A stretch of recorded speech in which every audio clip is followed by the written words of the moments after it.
The account users are also controlled from the settings section. We can select the type here and we will see the list of users that we have in our account. Initially, this list will only contain one user, the administrator, but then we can create additional users. For example, we can invite a user by email, invitation. You can specify a name, a last name, and the campaign tags. Campaign tags lets you configure which campaigns will be visible for this user. For example, if you specify that this user only has the sales tag, then only the campaigns that have the sales tag will be visible for this user. If you have a campaign having, for example, the marketing tag, it will not be visible for this user. This is a way to control which campaigns are visible for which user. Finally, we need to set the roles.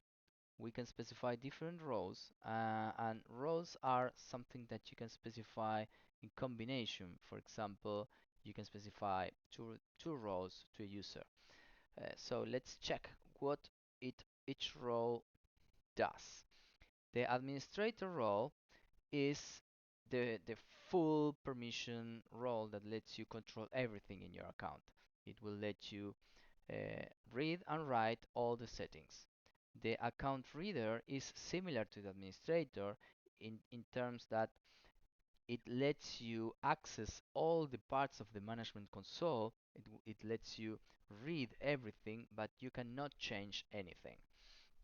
The billing manager lets you go to the plans and billing section in the settings in the settings menu, and this way you can check the current plan that you have and the contact details for the partner assigned to you.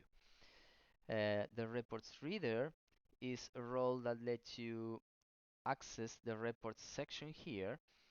And finally, we have the operations manager and the operations reader. The only difference between operations manager and operations reader is that the operation manager can change settings and the operations reader can only read them.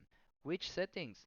Okay, the phone systems, the call flows, campaigns, and from the settings section you can manage um, blacklist, you can manage contact details, you can manage holidays. But for example, these roles will not let you create another user. That's something that is left for the administrator. So with this approach, you can define specific specific roles for specific users, and this way restrict what each user can do. If you save the user like this, you will see that the user is in the invited state. This means that the user has not accepted the invitation. When we do this, the user will receive an email and the user must accept the invitation to become part of this account.